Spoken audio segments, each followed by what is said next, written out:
bienvenue encore une fois dans ce nouveau numéro de votre magazine Entreprise et Décida. Ce magazine qui est dédié 100% à la vie des entreprises et des managers, conçu pour pallier à ce manque de compétences. Alors, ce magazine est là pour vous donner tous les outils nécessaires afin de pouvoir prospérer dans vos affaires.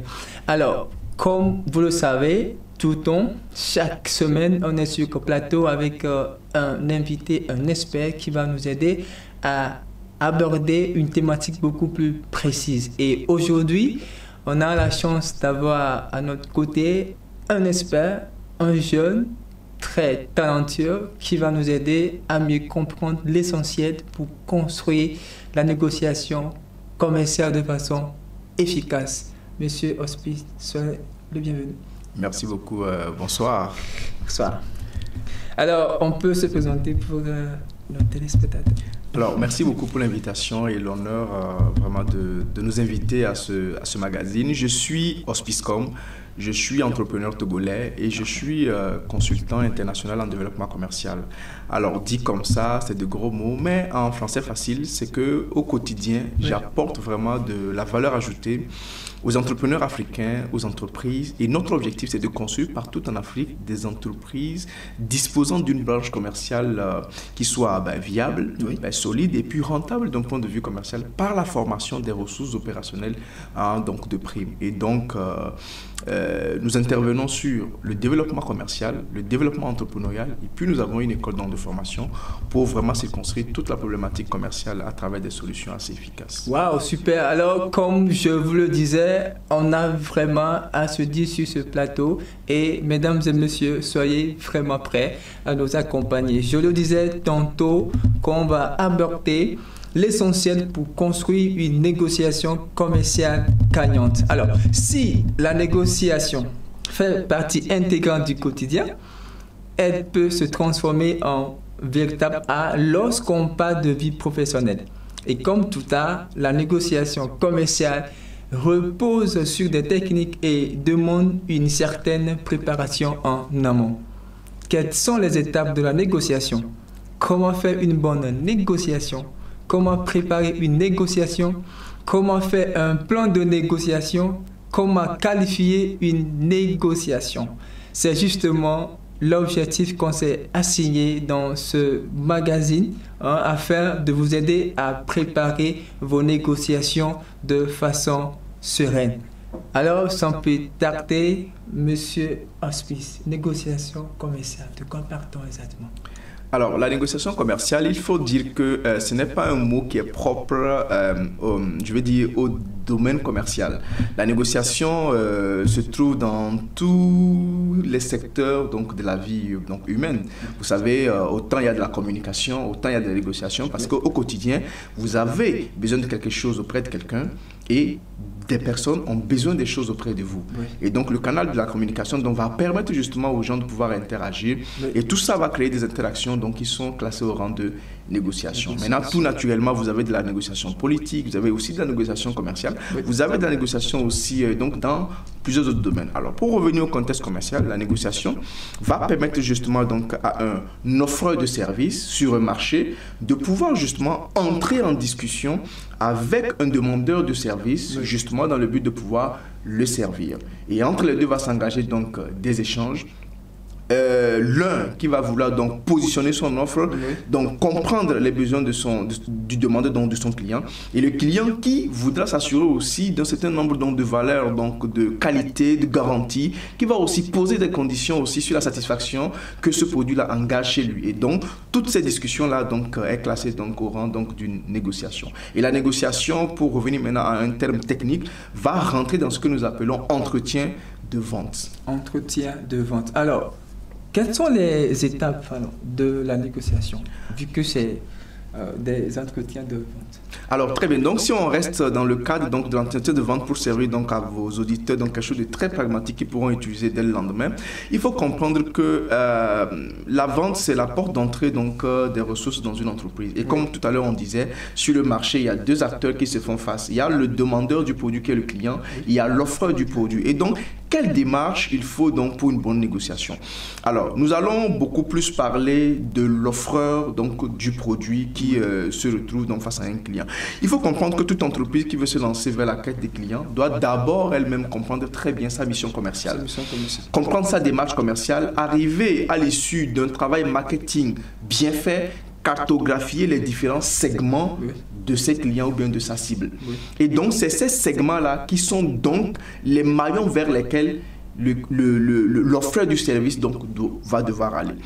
Et donc, cela voudrait dire que la première démarche, comme je le dis, c'est d'abord de pouvoir comprendre son produit, comprendre l'environnement, même chercher également à connaître également donc les cibles vers lesquelles on va. Donc, comme je dis, si le travail marketing il est bien fait en amont, c'est une problématique qui est déjà résolue. Alors, ça, c'est la première étape. Donc, connaître très bien le produit et le client. Maintenant, le client, vous allez voir que le connaître, c'est dans une approche cartographiée. Quand le marketing fait son travail, il essaie de cartographier le client vers lequel on va aller. Il dira qu'il est de tel type. Donc, si c'est une entreprise, voilà. Est-ce que c'est un particulier? Est-ce que c'est une institution? Il va le cartographier. Il doit avoir tel besoin, tel besoin. Est-ce que c'est un VIP? Est-ce que c'est de la classe moyenne, etc. Donc, le marketing cartographie ça. Alors, la deuxième étape sera donc justement de pouvoir effectivement identifier cette personne-là sur le terrain de manière physique tangible au moyen de la prospection. Donc, il y a quand même beaucoup d'étapes qui vont permettre, donc si on veut se limiter à ces deux étapes, donc d'abord de comprendre la mission de l'entreprise, de connaître le produit, le client, et puis ensuite de pouvoir aller identifier ce client-là. Maintenant, dans une troisième étape, il faut comprendre que connaître son client doit dépasser le simple fait de savoir qu'il est de telle race, qu'il est à tel endroit, qu'il a tel montant, qu'il a telle position sociale. La négociation est un travail hautement psychologique. C'est-à-dire qu'il faut gagner une négociation. Gagner la négociation voudra dire que quand vous allez en guerre, vous devez revenir avec un résultat assez pratique, une victoire. Et donc, il y a aussi de la notion de la manipulation qui va être le troisième niveau ou la troisième étape à pouvoir cartographier dans la démarche de la négociation. Et cette manipulation là va servir à quoi? C'est aussi c'est vrai, quand on dit manipulation, tout de suite ça peut avoir une connotation négative, mais non, attention, dans toutes les sphères de la vie il y a toujours de la manipulation. Comme je dis, tant que les hommes voudront des choses auprès des autres, il y aura toujours besoin de manipulation, parce que quand tu veux quelque chose auprès de quelqu'un, il faut que tu saches t'y faire. Il faut que tu saches t'y prendre. Comme on dit, quand un homme veut quelque chose auprès d'une femme, tu peux te présenter avec un cadeau. Tu peux te présenter avec un compliment. Et quand tu veux aussi attendrir le cœur d'un homme, tu lui sers aussi ce dont il a besoin. Donc tout ça, ça vaut quoi? Ça veut dire que c'est une démarche d'influence. Et donc cette manipulation-là peut être, si on veut utiliser un autre terme, classée au rang d'influence. Donc dans la démarche donc, de négociation, il faut savoir aussi qu'on est sur un terrain d'influence, donc il va être la troisième étape. Et naturellement, quand les trois étapes sont très bien coordonnées dans la maîtrise de son produit, la compréhension des segments, ensuite la connaissance donc de la cartographie de son client, de ses besoins, et puis enfin la notion de l'influence qui est donc d'ordre psychologique, vous allez réussir à faire une très bonne négociation. Alors, pour vous résumer un peu, lorsqu'on va parler des étapes, d'abord il y a l'entretien, c'est ça? Oui, ça se passe souvent la plupart du temps lors de l'entretien, parce que c'est le cadre en fait qui offre la plateforme donc d'un échange, si c'est la négociation est prise comme un échange. Ouais. Là après, il faut essayer de cartographier votre cible. Oui, il faut la cartographier. Et puis après, il faut être capable d'influencer la cible, effectivement. C'est là où on peut parler un peu de la stratégie. Alors, il faut dire que la stratégie à la base, parce qu'ici nous sommes en train de parler de deux choses. Bien sûr. Vous savez, la stratégie, c'est un peu l'intelligence derrière les actions opérationnelles. Bien sûr. Et donc, quand vous prenez le département marketing, ils vont définir également une stratégie. C'est-à-dire, ils se disent, ces clients, comment on arrive à les toucher, comment on arrive à leur vendre les produits. Oui. Et c'est d'abord comme ça, il faut comprendre la stratégie dans un domaine commercial. Maintenant, effectivement, quand vous êtes dans sur un terrain direct, où vous êtes en train de mener vraiment une négociation avec un client, effectivement, il y a besoin aussi de stratégie. Mais ça, c'est une stratégie ponctuelle, adaptée aux circonstances. Et cette stratégie-là, en fait, c'est elle qui se matérialise également par la notion d'influence. Voilà. Parce qu'après, je ne vais pas faire la même approche avec une dame qu'avec un homme. Je ne vais pas faire la même approche avec un client qui a réussi suffisamment à trouver des limites sur mon produit. Je ne sais pas si vous comprenez. Et donc, à chaque contrainte, je vais sortir une un argumentaire, un niveau d'intelligence qui va me permettre de pouvoir sauter le verrou. Ce sera donc des stratégies tactiques au cas par cas. Et donc, vous allez construire comme un château de cartes jusqu'à arriver donc à faire le château complet. Parfait. Dans toute chose, il faut de la stratégie. Absolument. Tout à fait. Alors, si je comprends, pour faire une bonne négociation, il faut forcément les trois choses là. Il faut. C'est des déterminants assez fondamentaux. Maintenant, après tout, on peut s'étendre sur pas mal de détails, mais vraiment, c'est le cœur qu'il faut vraiment maîtriser. Parfait. Alors, on parlait pas à pas. Comment doit-on préparer ces négociations-là? Alors, très bien. Je vais donc sortir du cadre donc direct d'une négociation formelle au travers donc d'un entretien de vente pour aller même à la globalité de la chose de la négociation et parler également de partenariat. Négociation comme recherche de partenariat. Vous savez que les entreprises au plan macro de l'entreprise, parce que ce dont on vient de parler c'est micro, c'est un entretien micro avec voilà. Maintenant au plan macro d'une entreprise globale, l'entreprise a également besoin de négocier avec des entités donc en B2B. Voilà, donc qui sont aussi des partenaires, donc qui peuvent être des institutions, qui peuvent être d'autres entreprises comme elles, etc. Et donc dans cette démarche-là, comment faire? Il faut comprendre que la très bonne préparation vers ces partenariats en négociation voudrait que l'entreprise puisse atteindre un stade de croissance d'abord. Vous savez, dans les codes de la vie, vous ne pouvez pas épouser une femme si vous n'avez pas un certain âge. C'est comme ça, parce qu'on se dit qu'un certain âge, c'est l'âge minimum de la maturité. Et on sait que la majorité est placée à 18 ans. À partir de 24 ans, on se dit que bon, vous avez fini vos études universitaires, vous allez pouvoir avoir un emploi. Ce n'est pas des normes, parce qu'ailleurs, on peut se marier avant 18 ans si tu es un prince, héritier, machin, truc. Voilà, il y a des logiques. Mais comme on sait qu'il y a un âge minimum pour être mature avant d'épouser une femme, il y a un âge minimum pour avoir un emploi qu'on a mis autour de 24-25 ans. Donc on se dit que voilà, il y a des étapes comme ça fondamentales. Au sein d'une entreprise également, la recherche de partenaires pour une bonne négociation doit satisfaire à une étape validée par l'entreprise. On va aller pratico-pratique. Vous allez prendre des entrepreneurs qui lancent un produit, donc après l'idéation, ils font le prototype, ils veulent se lancer sur le marché. Le cycle de vie voudrait qu'après le prototypage, il y ait 4 phases de vie. Il y a une phase qu'on appelle le lancement. Le lancement, ce n'est pas le moment où vous lancez le produit, non. C'est une période qui satisfait à certaines conditions. Vous avez peu de clients. Vous avez beaucoup de contraintes, vous avez un grand budget à investir dans la communication pour vous faire connaître parce que vous venez de sortir. Donc le lancement, c'est une phase, merci beaucoup. Donc il peut durer selon les moyens que vous mettez, le marché que vous avez, les contraintes que vous avez, et les ressources que vous avez. Enfin, le deuxième niveau, c'est la croissance. La croissance, c'est que vous avez déjà un certain nombre de clients qui reviennent et qui amplifient vos résultats. Après, vous allez la maturité, donc qui va permettre d'atteindre un certain niveau donc, optimum donc, de vente de revenus. Et puis le déclin plus tard, sinon on peut aussi faire des stratégies de relance. Donc voilà les 4 phases. Et donc, quand un entrepreneur lance son projet, est-ce que c'est le meilleur moment pour aller faire des partenariats, négocier des partenariats? Voilà la question à laquelle je veux répondre. Est-ce que c'est à la croissance? Est-ce que c'est à la maturité ou après? Quel est le meilleur moment? Mais en général, on se rend compte qu'en fait, les entrepreneurs sont très précoces. Parce que beaucoup d'entreprises ne comprennent pas leur mission commerciale ou marketing. Et donc, ils loupent aussi la mission des négociations sur les partenariats. C'est-à-dire que le gars, il a commencé. Il n'a pas encore compris que la phase de lancement est une phase qui implique un certain nombre de stratégies opérationnelles. Et là, en ce moment, il commence par rechercher des partenaires. Ça ne marche pas. Les gens vont te rire au nez parce qu'ils vont se dire que mais toi, à qui est-ce que tu veux confier la peine de ton projet? Et il faut comprendre que la bonne maturité, le bon moment pour pouvoir aller vers les partenariats, négocier très bien comme ça, c'est quand vous avez déjà apporté des preuves sur le terrain au travers du lancement. Il faut attendre au moins la phase de croissance. Comme je l'ai défini tout à l'heure, la phase de croissance est une période où, ayant déjà fait vos preuves à des premiers clients, étant satisfaits, ils reviennent déjà. Ce qui fait que, partant d'un seul client, vous avez déjà 3 clients parce que le premier client est satisfait, il ramène 2 autres qui seront tout de suite satisfaits, qui vont ramener 5 et puis ça commence pas à aller. Des distributeurs commencent par venir sur votre projet parce qu'ils se rendent compte que c'est une belle opportunité. Voilà le moment où il faut aller chercher les partenaires. Et quelquefois, quand vous êtes intéressant, ils viennent à vous. C'est comme la belle fille. Elle ne fait pas sa pub. Si elle est bien éduquée, elle a de belles rondeurs, etc. Mais tous les hommes vont se cogner pour dire etc.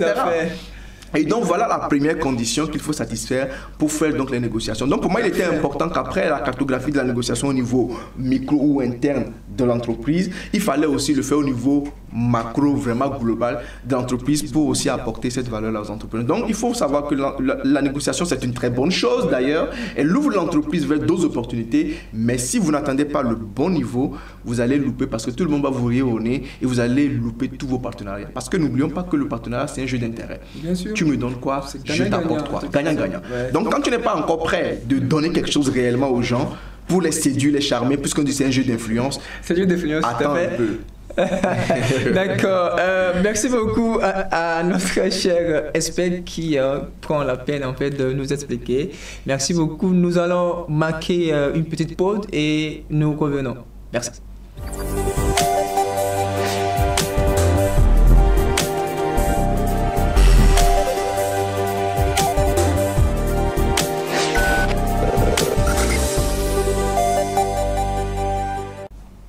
Mesdames et messieurs, nous voici encore de retour sur le plateau et comme nous le disions, nous sommes sur ce plateau avec notre expert Hospice qui nous édifie sur l'essentiel pour construire une négociation commerciale efficace. Alors, monsieur Hospice, vu vos développements qui nous intéressent, citons, alors on veut savoir comment alors faire le plan de négociation. Vu qu'à chaque niveau de votre explication, par rapport à comment préparer la négociation, on voit qu'il y a des plans à faire, il y a des travaux à faire. Alors, comment? Alors, il faut dire qu'un plan de négociation ne peut avoir de résonance que sur une démarche particulière. C'est-à-dire qu'on n'a pas une négociation globale. Oui. C'est-à-dire, tant qu'il n'y a pas enjeu, tant qu'il n'y a pas corrélation, tant qu'il n'y a pas intérêt à rechercher quelque part, il n'y a pas forcément de négociation. Donc, un plan global de négociation, on peut l'entendre comme une préparation à une négociation. Donc, la préparation à une négociation, si on veut faire vraiment de quelque chose d'élitiste, nous allons dire un peu que vous avez l'obligation de connaître ou de faire des recherches techniques sur la personne avec laquelle vous allez mener la négociation. Donc, si vous voulez, la démarche d'un plan de négociation assez successful, c'est vraiment votre niveau, d'abord, de compréhension et de connaissance de votre adversaire. Parce que, comme on l'a dit, c'est un challenge en fait, c'est un défi. Et donc, en négociation, on a quelqu'un en face qu'il faut remporter la victoire. Et donc, vous savez, quelqu'un disait un jour que tu sors le matin, et puis tu as envie de porter une chaussette rouge, ta femme veut que tu portes une chaussette bleue. Et comment tu fais finalement? Donc, il dit, parce que c'est un test de négociation, on dit, bon voilà, le matin tu es là, ton épouse veut que tu portes la bleue, tu veux porter la rouge, on fait comment? Oui, on fait comment? Essaie de nous le dire. Donc, on a plusieurs options.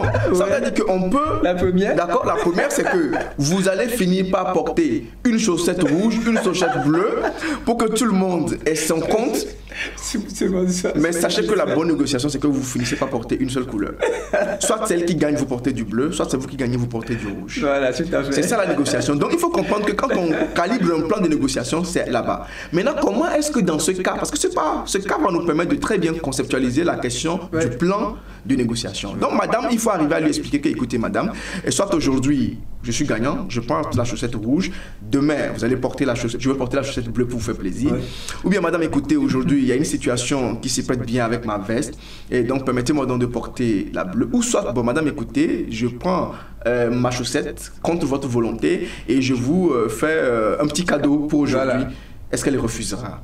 Non, mais ce n'est que le choix d'une chaussette. Ce que vous offrez dépasse carrément la valeur de la chaussette. Elle dira, écoute, je prends le cadeau, porte ce que tu veux, basta quoi. Donc oui, dans le plan, c'est comme ça. C'est d'abord de se demander quels sont les points de sensibilité de notre interlocuteur. Quels sont, je vais dire, en cas de difficulté. Et c'est là où le plan, parce que votre question, elle est pertinente. Quand on va en stratégie, quand on va en guerre, un plan, c'est la roadmap. C'est par rapport à quoi on sait que voilà, on a toutes les cartes en main pour aller gagner. Et on a cartographié également toutes les options stratégiques. C'est vrai que je dis d'abord, il faut très bien connaître son adversaire, faire des recherches suffisamment sur lui, connaître ses points de rupture. Le point de rupture, c'est, par exemple, tu demandes à quelqu'un, pour combien tu me laisserais ton véhicule? Il pourra te dire que bah, mon véhicule a une valeur sentimentale, je peux te vendre ma voiture pour rien au monde. Tu proposes 5 millions, quelle est la valeur de la voiture? Il dit non, mais tu n'as encore rien fait. Tu proposes 10 millions, il dit non, la valeur sentimentale de ma voiture, ça passe pas. Tu montes à 20 millions et là, il commence par dire 20 millions quand même. Voilà, parce qu'après tout, tu as proposé assez pour le faire douter. Il dit quand même, valeur sentimentale 20 millions. Bon, j'en ai quand même assez pour la valeur sentimentale. Donc, il peut rompre. Donc, c'est d'arriver aussi à comprendre ton adversaire, quel est son point de rupture. Et la deuxième chose qu'il faut aussi prendre en compte dans le plan, c'est quelles sont les options A, B et C. Il n'y a pas de négociation qui réussisse à coup sûr. C'est là où votre question, donc sur la notion de la stratégie, répond très bien à ce besoin. On ne va jamais en négociation en mettant tous ces œufs dans le même panier, c'est une absurdité. Parce que si on vous grille, n'oubliez pas que l'autre qui est aussi en face de vous est un expert aussi en négociation et que lui aussi connaît des tactiques. Et donc ça veut dire qu'au-delà de très bien connaître l'adversaire et puis ses points faibles, il faut également avoir beaucoup d'options. Un plan A, si il fait comme ça, je fais ça. Mais si in fine, ça ne marche pas. Donc dans le cas donc, de la voiture, prenons donc que 20 millions, le gars il dit bon ça passe pas. Donc trouvez un autre moyen. Donc le plan B sera donc vous arrêtez de proposer l'argent. Parce que si vous proposez 20 millions et dit non, ça n'a pas de valeur sentimentale, allez proposer autre chose. Et si vous l'avez très bien connu, vous allez vous rendre compte que au-delà des voitures auxquelles il est attaché, il est aussi attaché peut-être, je ne sais pas, n'importe quoi, à une autre chose qui peut donc avoir beaucoup plus de valeur. Et là-bas, peut-être qu'il faudra juste mettre 1 million dessus pour que ça change son avis. Et c'est là que vous comprenez que la négociation, vous la gagnez quand vous maîtrisez très bien votre sujet et votre interlocuteur. Vous disiez il y a A, B, C. Oui. Il faut A, B, C. On a A, on a B, on n'a pas encore le C. Oui. Donc, oui. En fait, c'est illimité. Ouais, c'est pour vous dire que, tout comme on a dit que vous devez avoir le point de rupture, ouais. Le point de rupture va être donc le niveau où la personne accepte. Et si vous n'avez pas le point de rupture dans une option, vous devez changer d'option. Et trouver aussi le point de rupture dans cette option. Ben, ça peut marcher. Ouais, si ça ne marche pas, vous allez à une troisième option. C'est pourquoi la négociation ne la fait pas qui veut, mais quelqu'un qui maîtrise très bien donc la démarche. Voilà, la négociation est un art et on ne se lève pas pour s'y rendre. Non, il faut bien se préparer afin de pouvoir remporter en fait sa mise. Alors, en vous entendant, on se dit que c'est compliqué. C'est compliqué, mais est-ce que sur le terrain, étant un professionnel, est-ce que les chefs d'entreprise arrivent à comprendre ça et à mettre tous les moyens à disposition? Alors, vous posez là une question très pertinente. Dieu merci, le chef d'entreprise ne va pas occuper tous les postes. Dieu merci surtout. Donc, il va avoir un département commercial et négociation. Et pour les cabinets qui sont dans les juridiques, vous allez voir qu'il y a un avocat qui va défendre vos intérêts, quoi. Enfin, pour les entreprises, pardon, de manière générale, qui ont des litiges juridiques, il y a quand même quelqu'un qui va être un avocat ou quelque chose d'autre qui va défendre vos intérêts. Donc, de la même manière, quand vous avez de gros intérêts commerciaux, vous devez avoir un spécialiste pour le faire. Maintenant, pour la plupart des cas, vous allez voir souvent, on dit technique de vente et de négociation. Donc, hier, je faisais la préparation pour une formation qui va arriver donc, très bientôt. Et nous parlions donc avec un spécialiste en marketing de la notion de ça. Donc, c'est pour dire que la négociation est intrinsèquement liée à la vente. Et donc, un bon vendeur doit savoir mener une très bonne négociation. C'est donc ces deux éléments qui sont intrinsèques. Parce que la vente s'opère sur un sujet qui est un interlocuteur. Oui. Voilà. Et la vente, c'est aussi ça, cette négociation-là qui vous permet donc d'arriver à, je vais dire, lever les objections dans une discussion, dans un échange. Ouais. C'est pourquoi vous devez avoir une très bonne culture générale. Très bonne culture générale parce que c'est un débat, c'est une discussion et il faut arriver. Très bonne culture générale, il faut avoir un esprit assez précis, assez ouvert, critique aussi quelquefois. Il faut avoir un sang-froid, il faut avoir un contrôle quoi, de vous et pour toujours avoir le temps de réfléchir, pour pouvoir revenir. Quoi. Et ça réfléchit à 1000%. Quoi. L'enjeu est grand. L'enjeu est très grand. Alors, on fait quoi? Mais écoutez, vous avez l'obligation d'être un bon spécialiste, être bien formé, avoir beaucoup d'expérience. Beaucoup d'expérience.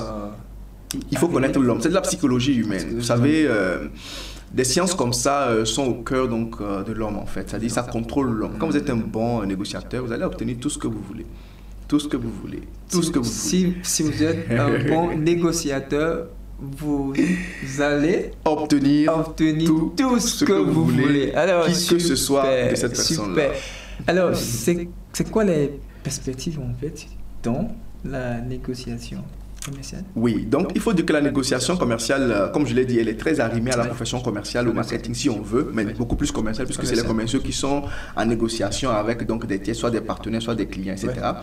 Il faut comprendre que les perspectives, c'est que plus vous montez en échelon, plus vous avez la possibilité d'avoir vraiment de la promotion, parce que vous allez pouvoir discuter avec des élites, vous allez pouvoir discuter avec des gros partenaires, parce que vous avez un langage rassurant.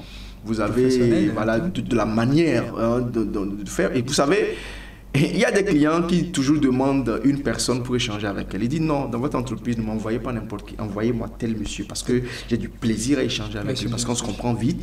Et vous savez aussi quelque chose, hein, je dis souvent, si vous devez faire un combat et que je vous donne quelqu'un qui fait Evala, alors que vous savez bien faire le Shotokan ou le karaté, ça ne va rien donner. Lui, il va faire Evala, il veut tout le temps vous attraper, vous embrasser, etc.